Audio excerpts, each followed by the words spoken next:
In today's news, local preacher fined $1,000 for abusing his wife. BVI Red Cross hands over first community vulnerability report. BVI Tourist Board cops International Digital Marketing Award. And Health Minister encourages residents to motivate each other. Agreement to redevelop Peter Island Resort signed, and a new SARS-like coronavirus has been detected in the United States of America after killing 9 persons and infecting hundreds in China. These and more stories. When 284 News returns. So you're saying I can ask this cat any question? The cat is connected to the computer. You just type in the question, it will read his mind. There the answer comes.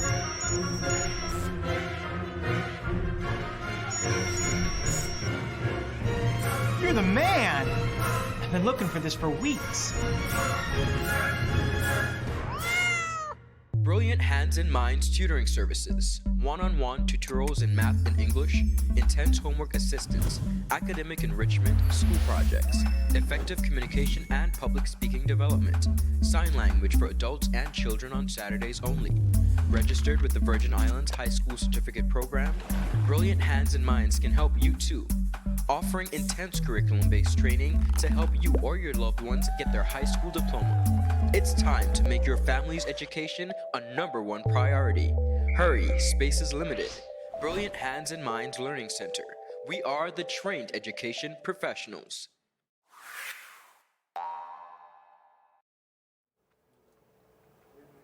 Welcome everybody. It's Wednesday, January 22nd, 2020. I'm Ron Grant. And I am Javon Wilson. We have lots to get into today, but we have to speak about a memorandum of understanding that was just signed between the government and a company called Power 52 that will facilitate training on the renewable energy sector in the British Virgin Islands. Now, Ron, I know for a very long time, the current administration has been pushing the agenda of going green.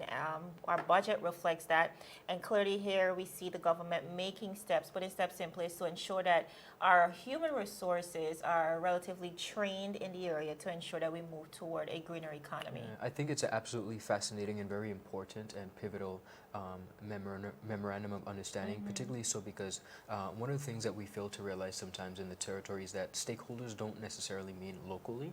It means reaching out and branching out to persons, whether it be regionally or internationally. And we see in this case where the one and only Power 52, who have been networking and collaborating with the BVI government for a very long time, have now returned. They did a lot of work with the Youth Empowerment Program in Fat Hogs Bay, and now they've returned. So we're happy to see this partnership. I know one of the things residents specifically are excited about is the possibility of costs being reduced for electricity. As per always, yes. And the BVIEC, Mr. Abrams, did say that while that might not be seen significantly, adversely, what it really affects is the cost to produce electricity. And so overall, it's a win-win situation for everyone involved. And we all know when we think about climate change and resilience over the past few years and how much we as human beings have contributed to that reality, we want to ensure that we're making the necessary steps to, again, move towards a greener economy, plus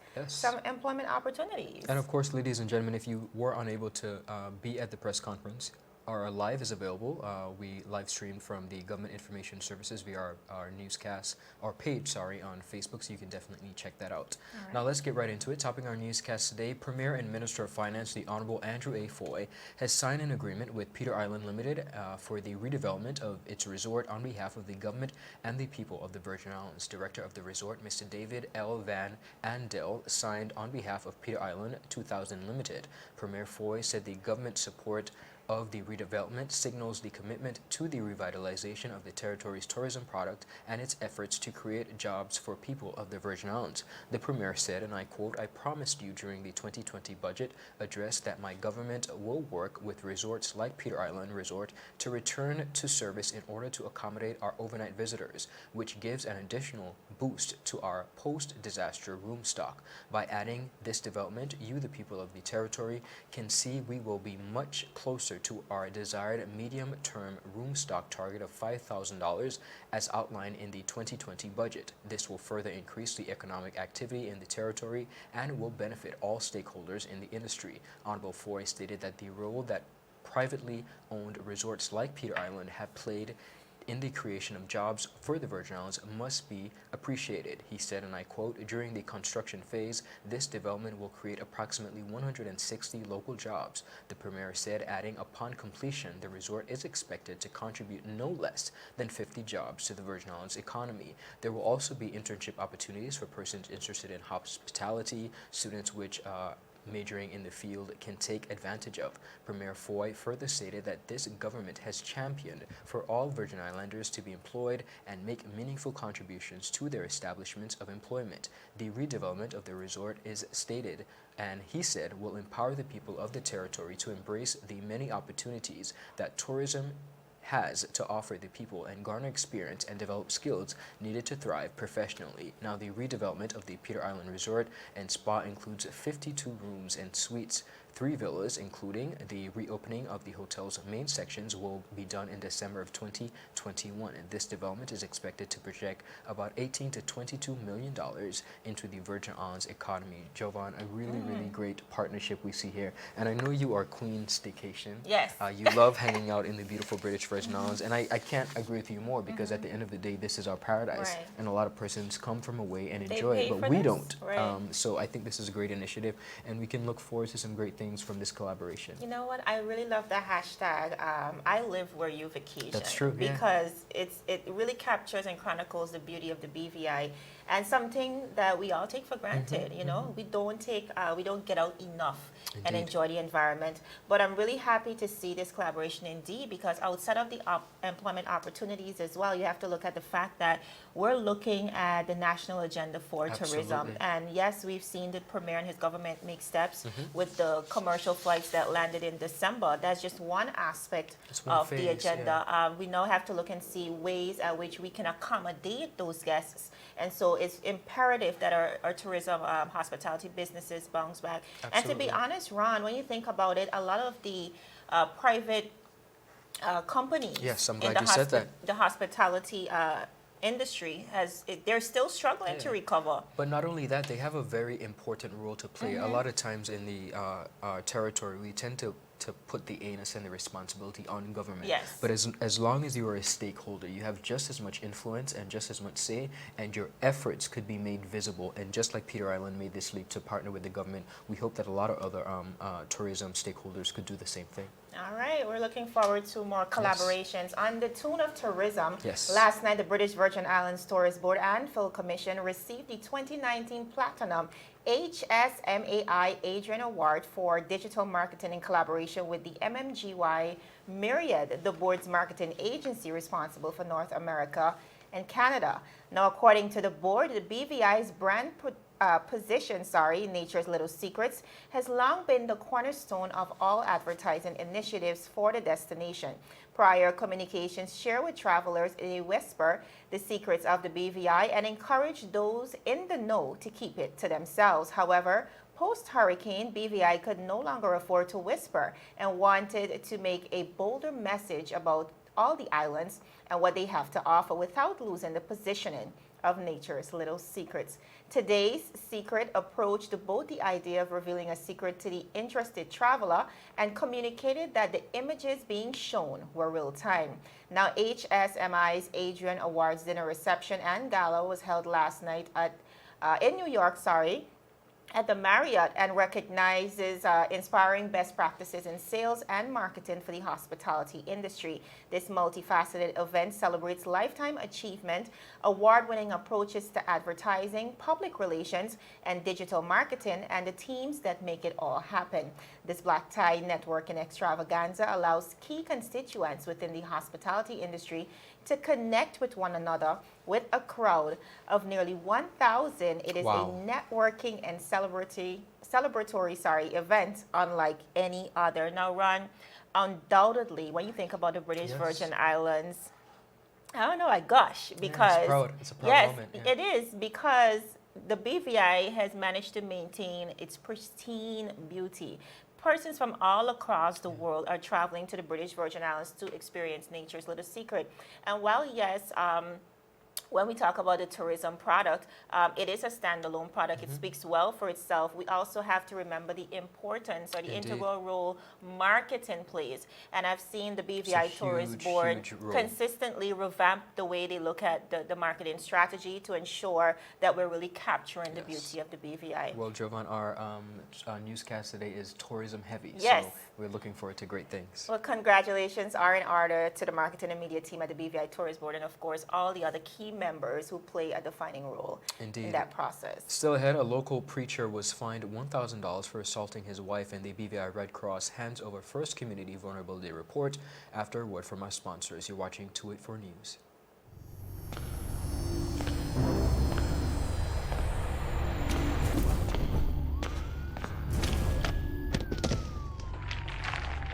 What are you really running for, boss? You could have bust a hole in your head. But see, with the competition, which means about to bust a hole in your pocket. I could get my modem, please. Anyhow, I got something huge to show you. I gotta be sick in your head. The whole on string bean, Tina kind of party. Check this. That's LTE1 for just about everyone. LTE2 for you and your boo. And hold on. Bam! Rate so low, you feel like you're free. That's LTE3 for you and the whole family. Save even more on your internet with new pricing from CCT. Get LTE 2 now for only $149. Viewers, welcome back to 284 News. Now, Ron, I know this one has been rocking Indeed the it has. headlines locally. Viewers, local preacher Mr. Carlton O'Neill has been fined $1,000 by Magistrate Ayana Baptist Dabrio for physically abusing his wife, Shakisha O'Neill. The fine is to be paid by January 31st, or if not, he will be required to spend 2 months at Her Majesty's prison. Now, the accused in question was found guilty on December 9th, 2019, when the magistrate determined that he was guilty of the offense against his spouse. She concluded that his testimonies did not make logical sense and concurred with the virtual complainant whose story matched the evidence presented in the form of photographs to show the marks of violence on her wrist. Now, the victim said that on the day in question, her husband pulled into a secluded area in Seacoast Bay and assaulted her. She said when she tried to get someone's attention, he held on to her neck. She testified that her young son, who was in the back seat, came to her rescue and bit his father's hand. Now, the court further heard that after the altercation, Mr. O'Neill then asked his wife what she wants to do. She replied, "I'd like $15,000 to return to Jamaica and reopen a hairdressing business." She said she was offered $14,000, but the court heard that she never received that money. Now, Mr. O'Neill, on the other hand, said that his wife tried to exit the moving vehicle, which in his opinion would have endangered not just the occupants of that vehicle, but also other road users. Now, in attempting to stop her, he allegedly grabbed her wrist, hence the marks of violence. The pastor's lawyer, Stacey Abel, also tried to discredit his wife's testimony and alleged that this was all inspired by a greed for money. She said, quote, "We are only here because she didn't get the $15,000 to leave. If she had gotten that $15,000, we would not be here. There are too many holes in the story. It doesn't make sense," said Ms. Abel. His lawyer also requested that Mr. O'Neill's conviction not be recorded. But, of course, prosecutor Kyle London objected, leaving Magistrate Baptiste Dabrio to decline the request. The magistrate eventually fined him $1,000 for the assault committed.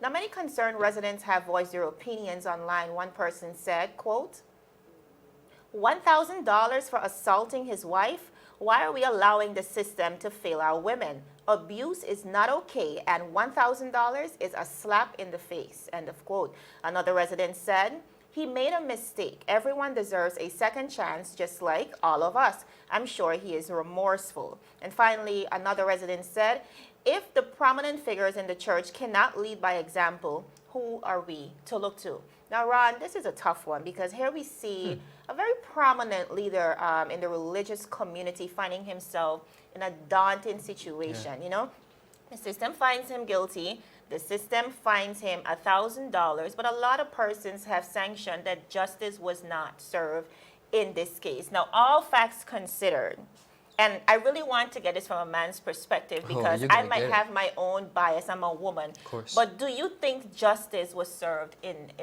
this case? Well, I'll tell you, Joe, there are a couple of things that we have to look at. When I look at the facts of this case, right, when we look at bringing forth justice, too many times within our justice system, persons are used and as an example for varying issues. We see how Mr. Shamoy Dagu in last year was jailed for 2 years for looting. And then we see this instance. It's, of course, a different demographic, but it shows you where our justice system is sometimes absolutely failing persons because we want to pick and choose a lot of times in our society how we justify certain actions and how we give leniency to mistakes. I get the fact that it's a mistake, or it could have been a mistake. We're human, we all have human. And when you take the situation out of the demographic, put aside all of that internally within marriages and relationships, we all have situations that don't necessarily play out in public. Point in case, the court heard, I think it was $1,400 or $1,500 that was asked to $14,000. $14,000. She requested $15,000, Right. and he said, I'm going to agree to $14,000. $14,000. When you look at the logistics of it, when it comes to abuse and domestic violence, and this is another issue that we face wholeheartedly within our community, the issue of domestic violence, it does not fit, in my opinion, as a man, it does not fit the sentence, or the payment does not fit the crime. I think in logistics, if we were to look at it, we should be really looking at the message we're sending. When we look at persons who hold a stalwart position in society, whether it be preachers, politicians, it does not matter, but it should not differ. And I feel like in this case, for some reason, it's differing. That's just my personal thought. I feel like to some extent we're condoning abuse, and I mean, this was done in front of a child. So what message are we really sending to our children? But viewers, we have to move right along. Indeed, the BVI Red Cross officially handed over its first enhanced vulnerability capacity assessment report last week. The EVCA report was handed over to the representative for the 3rd Electoral District, the Honorable Julian Fraser, by field volunteer Ms. Anisha Bruley at the Red Cross headquarters last Wednesday. The EVCA is an approach of the BVI Red Cross Red Crescent societies developed to assist communities to become more resilient through the assessment and analysis of the risk they are facing and the identification of solutions to address these. The BVI Red Cross is one of the first Red Cross overseas branches in the region to complete the EVCA. Commenting on the purpose of the EVCA, the director of the BVI Red Cross, Ms. Stacy Lloyd, said the report enables communities with the support of the RC when needed to explore when these risks come form, which members of the community will be worst affected, what is available at all levels to reduce the risk, and what initiatives can be undertaken to strengthen the capacity of the people at risk and reduce the risk they face. EVCA includes climate change considerations as well as gender and diversity considerations. Volunteer coordinator Stephen Persard explained that the EVCA is only the first part of the assessment, and the micro action plan will follow once the community has identified a team who can coordinate and execute the same. At the handover ceremony, the Honorable Julian Fraser commended the team and their diligence and agreed to collaborate for the next phase of the assessment. The district representative and the BVI Red Cross team will share the findings of the report at the next District 3 meeting. The date will be announced in the coming weeks. The Enhanced Vulnerability Capacity Assessment Report is part of the BVI Red Cross Disaster Management Resilience program and is being conducted in a total of 6 communities in the Virgin Islands. The BVI Red Cross movement is a volunteer international humanitarian organization, and they were founded in 1957, continuing to do great work. And I think Jovan, as we progress in our development, studies like this are very important within different communities so that at the end of the day, we're able to look at the statistics and redevelop and reanalyze our solutions when it comes to varying issues, particularly when it comes to health issues. Absolutely. Assessment and analysis is very important. Very important. I think it comes at a great time because we are also going to be doing our 2020 census this Yes. year, so I'm sure it will complement that. And a lot of times, again, we look to government to do every single thing. Here's an example but of an this is- organization coming to the forefront. Yeah, Yes. proving to us that we all have a part to play. So kudos to the BVI Red Cross. Viewers, we have a lot more news ahead. There is a SARS-like virus, of course, that Can't wait originated to hear in about China, just hit the United States, as well as our health minister is imploring persons to support each Motivate other each in their other, yeah. health journey. More news after this break. Some claim that the age of a true gentleman is far behind us, but here at 284 Media, we disagree. He may appear in different guises today, but the values and ideals that make him a gent still stand. 284 Media proudly presents its newest talk show, The Art of a Distinguished Gentleman, with yours truly, Ron Grant. A show poised to help guide modern-day men into 21st century distinguished gentlemen. Don't worry, it's not all about suits and bow ties, but raw, real-life lessons that translate to grounded, community-minded, well-rounded men. The Art of a Distinguished Gentleman, a 284 Media production. Is business slow? Cash flow down? Hosting an upcoming event? We can help. Advertise with 284 Media and take your business or event to the next level by enhancing your present marketing and messaging strategies. Allow our team of experts to create a personalized ad that sets your business apart from all the rest. This could be your business or event. So, what are you waiting for? Contact our marketing team at 284media at cctbvi.com. Advertising with us works. When you need to stay connected with friends and families at home or abroad, the best choice for you is Freedom. CCT Freedom. With the lowest rates in the market, our Freedom plan gives you unlimited calls and texting. Plus, our Freedom One package includes 10 gigabits of super fast, unlimited LTE data and unlimited calls to the BVI, USA, USVI, Canada, Puerto Rico, and UK lines. Why pay for overages when you can enjoy CCT Freedom? Stop by at one of our stores today and speak with one of our representatives to find out more about our CCT Freedom packages. Viewers, welcome back. On to one of our very important stories this newscast. Minister of Health and Social Development, the Honorable Carvin Malone, is encouraging community members to motivate each other in the quest for a healthier life and healthier Virgin Islands. The Honorable Malone, who is serving presently as the Deputy Premier under the government's unconventional program, made the call when he met with members of the BVI Diabetes Association earlier today.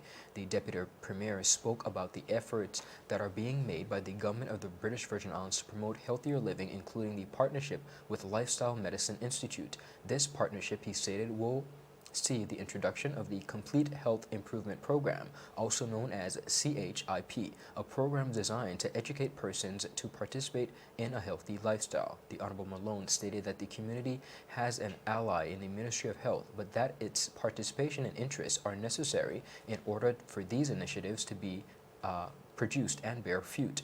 The minister said, together we can encourage each other to take care of our healthy bodies by incorporating simple life changes such as group walks, trying new healthy recipes, friendly and motivational weight loss competitions, or simply drinking more water and choosing to consume less sugary meals. Honorable Malone further pointed out that it is important for motivation among group members, and it has proven to be very effective to enhance weight loss and other health goals. He said, and I quote, "Statistics show that individuals who become part of a group or lean on others for support during a weight loss journey normally tend to lose more weight than persons who attempt to do it on their own." He said, "The secret to this is accountability to our group members." Honorable Carvin Malone also encouraged members of the BVI Diabetes Association to continue the important work of promoting a healthier community. The Ministry of Health and Social Development continues to safeguard and promote the health and social well-being of the people of the British Virgin Islands. Jovan, I don't know if you remember, but early on, just after elections, Yes, there of was course. a competition There's a huge competition going on between the Honorable Minister of Health, Carvin Malone, and I believe it's Premier. The Premier. Yeah, about weight loss. So I'm not sure if this accountability has to do with what Honorable Carvin Malone said. I don't know. But Honorable Malone, we have not forgotten the competition that's going on between you and the Honorable Premier as We're it still pertains to weight looking. loss. We're rooting for you. I don't know who's going to win, but we got your back, guys. But Let's this do is it. really important. What he said really carries a lot of Yes. weight. Indeed, we all have the motivation to live a healthier lifestyle, but the discipline And is we what need we some lack. support from Yes, time to time. Absolutely, we need that accountability partner, like he rightfully We said. see you. Viewers, we have to wrap it up, so we're moving on to an international story. The United States has confirmed the first case of the new coronavirus on its territory. The Centers for Disease Control said that the virus, which originated in China, had been diagnosed in a U.S. resident who arrived in Seattle from China. The virus, which spread from the Chinese city of Wuhan, has infected almost 500 people and have killed at least 9. The virus, also known as 2019 nCoV, is understood to be a new strain of coronavirus that has not been previously identified in humans. Coronaviruses are a broad family of viruses, but only 6, the new one would make it 7, are known to infect people.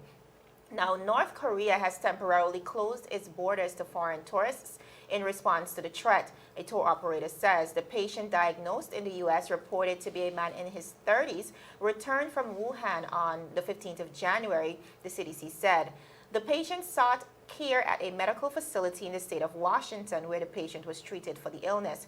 It added in a statement, based on the patient's travel history and symptoms, healthcare professionals suspected this new coronavirus. The laboratory testing of a clinical specimen confirmed the diagnosis on the 20th of January, CDC said. The announcement that North Korea was barring entry to foreign tourists came from the Young Pioneer Tours, which is based in China and specializes in travel in North Korea. The company said in a statement that North Korea was implementing a temporary ban as a precaution. Further details are yet to be confirmed by our travel partners in North Korea, and we will continue to make all future announcements on our website, said Young Pioneer Tours. Now, another group that travels to North Korea, which is Koryo Tours, also tweeted about, quote, possible limits to tourist entry.